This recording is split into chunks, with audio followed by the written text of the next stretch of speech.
What a wonderful day. What a wonderful day! Kingdom of the Planet of the Apes is finally out and I get to watch it in theaters. And this is a really strong continuation of the franchise, building off the last 3 films. It may not be as good as the last 2 films, but it is a damn good movie. Welcome back, Visionaries, to my latest video. This will be my review of Kingdom of the Planet of the Apes. So here's a quick plot synopsis. Noah is forced to go on a journey after his clan was captured and he has to go find them. His clan is called the Eagle Clan. They have a lot of things to do with the eagles. Along the way, he meets this orangutan Raka and this human May. These 3 have to work together to get what they want, and the main struggle they have to get through would be Proxima Caesar. Now there's a lot to say about Proxima Caesar, so let's get straight into the review. Let's start with the good first. Let's talk about the main story. Not only did they find a way to have a great, engaging and emotional story with new characters, and in a very different environment from the previous 3 films as well, so there's a lot of setup needed to be done. They also managed to weave the storyline with the previous 3 films by bringing in the legacy of Caesar. I thought that was a brilliant idea. It's not just the idea, it's also the way they handled and executed the idea. Sometimes movies have great ideas but terrible execution. Prime example number 1, Zack Snyder's Rebel Moon. This movie, however, had a fantastic idea and executed it really well. Props to the writers and director Wes Ball. The movie also has a great way of creating tension from the conflicts arising.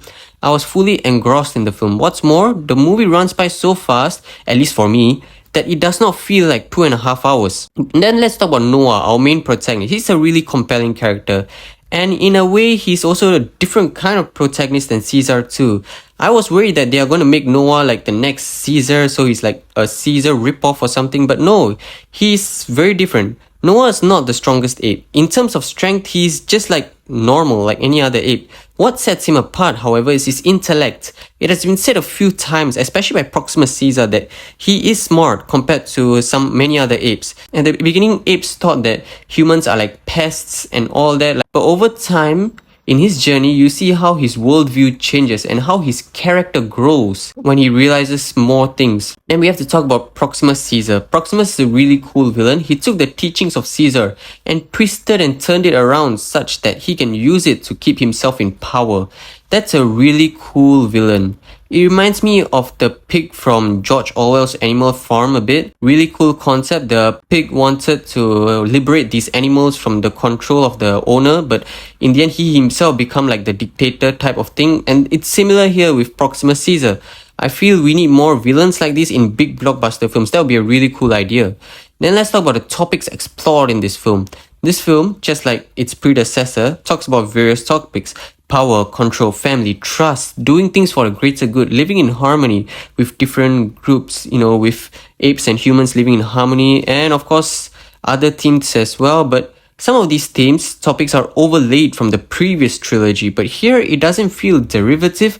I wouldn't say it feels fresh either, but at least it doesn't feel derivative because the writers found a way to deliver these points from different ways, from different angles. So that's a really cool thing. Then let's talk about the visuals. They were absolutely stunning, both the cinematography as well as the VFX, CGI and SFX and all that. Wes Ball does have an eye for the visuals, and the people working on this film also understood that you need to treat your VFX artists well. Marvel, take notes. You're weak. The movie feels very real. What I mean is, the effects on the apes makes them look like real apes. So it is easier to connect with them, not just because they are relatable, but also because they feel real and not just people wearing ape masks, And this is how the recent films have been going. Really good CGI, SFX and VFX. Keep up the good work. Now let's talk about the drawbacks. There's not much here, it's just 2 small points. Firstly, May, she was great. Okay, she was great, but could have been better. She had one really good scene and a couple of okay scenes. She does feel flat and one-dimensional at times, and I wish there was more to her. Like, I wish she was more dynamic or felt like more of a round character at times, because she is in a huge portion of this film with a lot of runtime. Now let's talk about Raka, the orangutan. He was completely underutilized. I wish he had more presence in the film because he definitely had potential. He had the same vibe as Maurice did in the previous trilogy, not just because they are both orangutans, but because their character traits feel similar, and I feel that Raka could have been the next him, and that could have been a really great idea. I would like to bring up two more additional points. I realized why exactly this film is not as good as the previous two films. Firstly, the stakes are not that high compared to the first two films. Secondly, there is emotional depth in here, but not as much as the previous two films, and that's exactly why. But I wouldn't blame Wes Ball or the writers for it, because again, this film has the job of setting up a new trilogy as well. So there we go. That's why I felt that this one is a step down compared to the previous two films. So that's how I felt about this movie overall. I'm going to give this movie an 8 out of 10. It's a great continuation of this franchise. If you have loved the Caesar trilogy, like myself, you will love this one too. Let me know what you thought in the comments below about this movie. And if you like this video, click the like button. If you want to see more, subscribe to my channel. And see you guys next time. You guys are always the best.